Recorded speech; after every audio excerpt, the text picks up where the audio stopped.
جب اس بات کی خبر ہوئی کہ بچہ یتیم ہے، اس کا باپ نہیں ہے، تو لینے سے انکار کر دیا اور واپس چلی گئی۔ انہیں کوئی بھی بچہ نہیں ملا اور وہ اپنے شوہر کے پاس ایک خیمے میں پہنچی۔ شوہر نے پوچھا کہ اے حلیمہ، کیا ہوا؟ کوئی بچہ نہیں ملا؟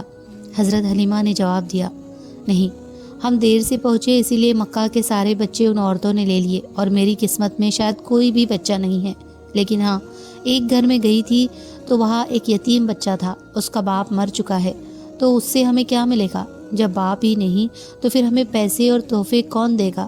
اسی لیے میں نے اس بچے کو لینے سے انکار کر دیا۔ رات کا وقت تھا، دونوں میاں بیوی خاموش بیٹھے تھے۔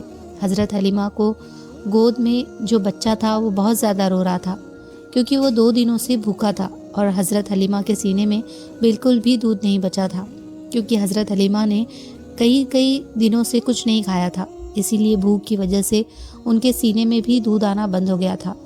اچانک خاموشی توڑتے ہوئے ان کے شوہر نے اپنی بیوی حلیمہ سے کہا، اے حلیمہ، ویسے بھی ہمیں کوئی بچہ نہیں ملا ہے اور ہم اتنی دور کا سفر کر کے مکہ آئے ہیں، کل صبح ہمیں واپس جانا ہے، اسی لیے میں مناسب سمجھتا ہوں کہ تم جاؤ اور اس یتیم بچے کو لے آؤ۔ چلو، ہمیں کچھ پیسے نہیں ملیں گے تو کیا ہوا، کم سے کم اللہ کی طرف سے کچھ ثواب ہی ملے گا کہ ہم نے ایک یتیم بچے کو پالا۔ خالی ہاتھ گھر لوٹتے ہوئے مجھے اچھا نہیں لگ رہا ہے۔ حضرت حلیمہ نے کہا کہ بات تو آپ صحیح کہہ رہے ہو، ٹھیک ہے، میں ابھی جا کر اس بچے کو لے آتی ہوں۔ اور پھر حضرت حلیمہ بی بی آمینہ کے گھر پہنچی۔ یہ دیکھ کر حضرت آمینہ بہت زیادہ خوش ہوئی کہ چلو، میرے بچے کو کسی عورت نے قبول تو کیا۔ حضرت حلیمہ نے فرمایا کہ ذرا مجھے وہ بچہ تو دکھلاؤ۔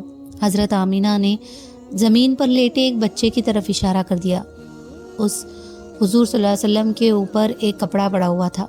حضرت حلیمہ نے جیسے ہی وہ کپڑا ہٹا کر ہمارے حضور کا چہرہ دیکھا تو ان کا دل دھک سے ہو گیا۔ حضور صلی اللہ علیہ وسلم نے مسکراتے ہوئے حضرت حلیمہ کی انگلی پکڑ لی۔ ایسا خوبصورت بچہ اور اس کی اتنی پیاری سی مسکراہٹ دیکھ کر حضرت حلیمہ خود پر قابو نہ رکھ سکی اور اس بچے کو گود میں اٹھا کر سینے سے لگا لیا اور اس سے پیار کرنے لگی۔ بچے کو سینے سے لگاتے ہی حضرت حلیمہ کو ایسی ٹھنڈک محسوس ہوئی کہ جو انہیں ساری زندگی میں نہیں مل سکی۔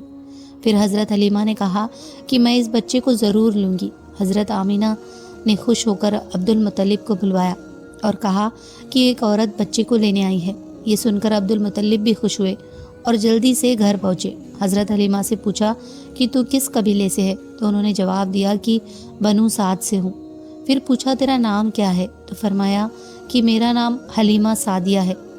یہ سن کر حضرت عبد المطلب نے خوش ہو کر کہا کہ واہ بھائی واہ، نیکی اور سادگی ایک ساتھ جمع ہو گئی۔ انہوں نے حضرت حلیمہ کی تعریف کی اور پھر فرمایا کہ تم میرے بچے کو لے جا سکتی ہو۔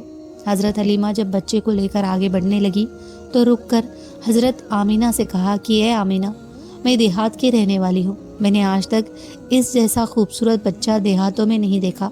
حضرت آمینہ نے کہا کہ اے حلیمہ، تم دیہات کی رہنے والی ہو اور میں شہر کی رہنے والی ہوں، میں نے آج تک اس جیسا بچہ شہروں میں نہیں دیکھا۔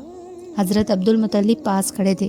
انہوں نے کہا کہ اے حلیمہ، تم نے دیہات میں ایسا خوبصورت بچہ نہیں دیکھا، اور آمینہ، تم نے شہروں میں ایسا خوبصورت بچہ نہیں دیکھا، اور میں ملکوں کا سفر کیا کرتا ہوں، میں نے ملکوں میں ایسا خوبصورت بچہ نہیں دیکھا۔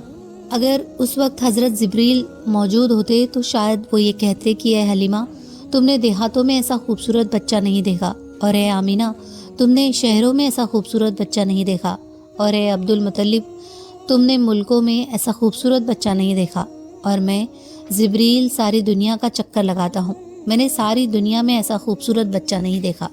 اور اگر اس وقت اللہ تعالیٰ سے کوئی پوچھتا تو شاید اللہ تعالیٰ فرماتے کہ میں اس بچے کا پروردگار، میں ساری دنیا کا مالک، بادشاہوں کا بادشاہ، میں اس بچے کی قسم کھا کر کہتا ہوں کہ میں نے ساری مخلوق میں اس بچے جیسا خوبصورت کسی کو پیدا ہی نہیں کیا۔ حضرت حسان نے ہمارے حضور کی تعریف کرتے ہوئے ایک بار فرمایا کہ اے ہمارے حضور صلی اللہ علیہ وسلم، آپ سے زیادہ حسین میں نے کسی کو نہیں دیکھا، اور آپ سے زیادہ خوبصورت انسان کسی عورت نے نہیں پیدا کیا۔ آپ تو ہر برائی سے پاک کر کے پیدا کیے گئے، آپ تو بالکل ویسے ہی پیدا کیے گئے جیسا آپ کو ہونا چاہیے تھا۔ حضرت حلیمہ سعدیہ حضور صلی اللہ علیہ وسلم کو گود میں لے کر اپنے شوہر کے پاس پہنچی۔ رات بہت زیادہ ہو چکی تھی، بھوک بھی بہت زیادہ لگ رہی تھی۔ وہ چھوٹا بچہ بھوک سے رو رہا تھا۔ حضرت حلیمہ نے حضور کے بارے میں سوچا کہ اس چھوٹے بچے کو اپنے سینے سے دودھ پلا کر تو دیکھو، شاید 1-2 قطرے دودھ اس بچے کو مل جائے۔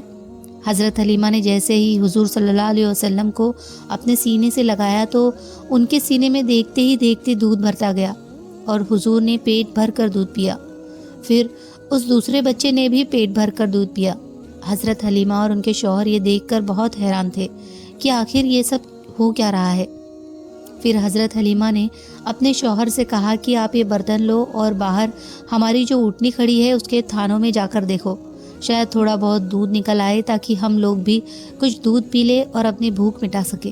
شوہر برتن کو لے کر باہر اس کمزور اونٹنی کے پاس پہنچے تو دیکھ کر حیران رہ گئے کہ اس اونٹنی کے تھن دودھ سے بھرے ہوئے تھے۔ انہوں نے اس کا دودھ نکالنا شروع کیا اور پورا برتن بھر لیا۔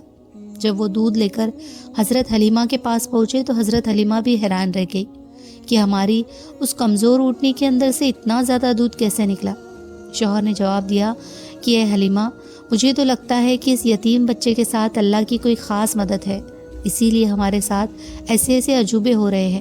حضرت حلیمہ نے حضور کو اپنے گلے سے لگاتے ہوئے کہا کہ ہاں، مجھے بھی لگتا ہے کہ یہ میرا چاند سا پیارا بچہ ہمارے گھر کی ساری مصیبتوں کو ختم کر دے گا۔ سبھی لوگ دودھ پی کر سو گئے۔ صبح ہوئی تو شوہر نے اپنے قبیلے بنو سعد کی طرف لوٹنے کی تیاری شروع کی۔ وہ 9 عورتیں پہلے ہی جا چکی تھی اور بہت دور نکل چکی تھی۔ شوہر پہلے اونٹنی پر بیٹھ گئے اور پھر خود اپنی بیوی کو اپنے پیچھے اونٹنی پر بٹھایا۔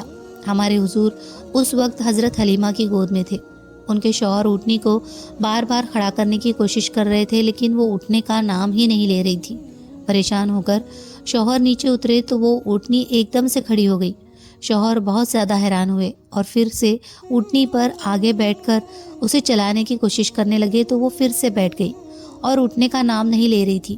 شوہر کو کچھ شک ہوا اور انہوں نے حضرت حلیمہ سے کہا کہ اے حلیمہ، تم اس بچے کو لے کر آگے بیٹھو اور میں تمہارے پیچھے بیٹھتا ہوں۔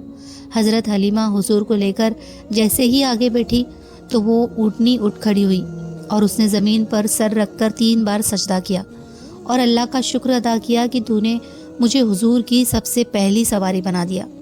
اور پھر اس اونٹنی نے ایک دوڑ لگائی اور بہت تیز چلنے لگی۔ حلیمہ سعدیہ اور ان کے شوہر حیران تھے کہ یہ وہی اونٹنی ہے جسے لے کر ہم آئے تھے اور جو چلنے کو ترستی تھی، اب اسے کیا ہو گیا؟ یہ اتنی تیز دوڑ رہی ہے۔ کچھ ہی وقت گزرا کہ اس اونٹنی نے دوڑتے ہوئے ان 9 عورتوں کو پا لیا اور تیزی سے چلتے ہوئے ان کے پاس سے گزری تو ان عورتوں نے حیرانی سے پوچھا کہ اے حلیمہ، کیا تم نے سواری بدل دی ہے؟